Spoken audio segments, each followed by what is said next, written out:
Sounds glamorous and exciting, and in many ways it is, but the process of writing plays, directing plays, and acting in plays can be tough as nails. KSFR's Dan Garrity is back with this about a new run at the Santa Fe Playhouse. Putting on a play, it's a process that requires coordinated efforts from conception to final production. Of course, the old MGM musicals had Mickey Rooney make fast work of staging a homegrown extravaganza in Guy Kibbe's barn. Listen, are you kids willing to stick together and pull yourselves out of a hole? You bet. I've got an idea. I'm going to write a show for us and put it on right here in Seaport. Why, it'll be the most up-to-date thing these hicks around here have ever seen. How about it, kids? Well, there was one thing that MGM got right. Its trademark Latin phrase, ars gratia artis, art for art's sake, such as the current undertaking at the Santa Fe Playhouse opening this weekend. It's called Benchwarmers, and it's the 8th edition of the popular one-act festival featuring local playwrights and other theater artists. It comprises 8 short plays written to the objective that the only item on stage is a bench. But there's a lot of work to combine numerous playlets into one coherent evening of theater, especially in this week's final hours before the audience takes their seats. First, there's a tech rehearsal to fully incorporate lighting and sound effects. But sometimes things don't come together as planned, and everything comes to a screeching halt to make fixes, along with flashes of temperament. You know about the music cue at the end, right? That comes in as the blackout's happening, correct? As gives it as the lights are going out. Hang on a sec. I'm sorry. Hang on. Okay, it's lights start to fade. Is like 1, 2, 3. Well, it's still in the fade, but near the end of the Getting fade. an answer for you. It is. It's a 13 count fade. Can I shoot your actor if he stands before the lights go fully black? Did he? Yes. It's a 13 count fade to black. Don't stand before the black. Okay. In fact, you don't even stand until the lights pop up. These runs are fraught with concerns for the artists involved. Veteran Santa Fe playwright Ron Bloomberg muses on the moment as he watches his director put his cast through its paces.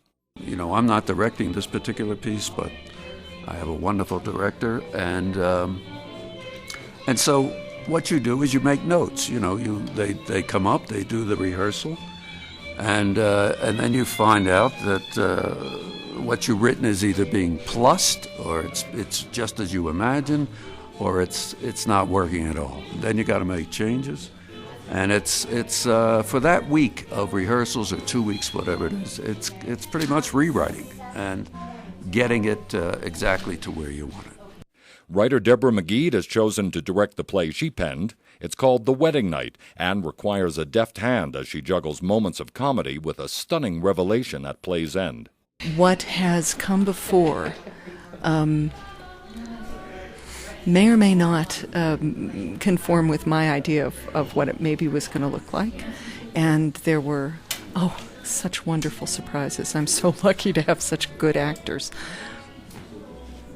But as of tonight, I really can't change anything. It's too disconcerting for the actors.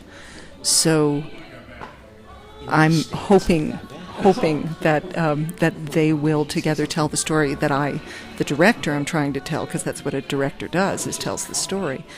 But essentially, whatever they give me tonight, I will find a way to love it and love them and make them as happy and secure as they can be.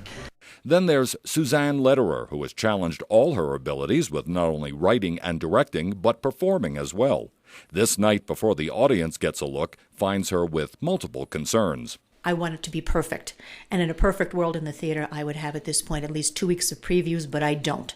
So what I found tonight was that Tom Romero, who plays Ebb in my play, Ebb and Flow, and I corrected some problem areas that we'd had, and then we also created a few more for ourselves and tried a few new things. And then since last night's rehearsal, we were able to solve a lot of problems, recognize a few flaws, and we just have to consider this to be a gigantic experiment. And I have to convince myself that as the director, that I've done a good job. I need to tighten up some things. Don't hesitate to give my actors some notes.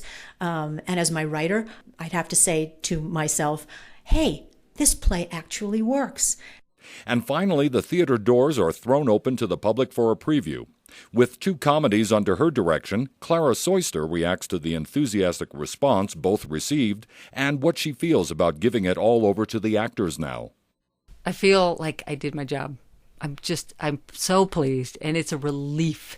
Now tomorrow I'll come and I'll be an audience because I feel like, all right, I've done the job. The actors are doing their job. We're on our way.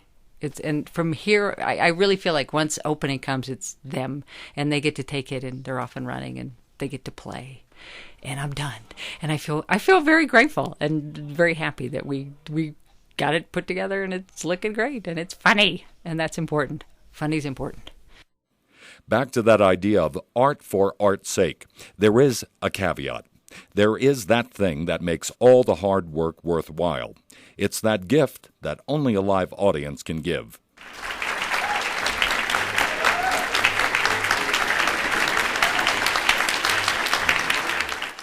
Benchwarmers 8 at the Santa Fe Playhouse, opening this weekend and running through February 15th. For KSFR News, this is Dan Garrity.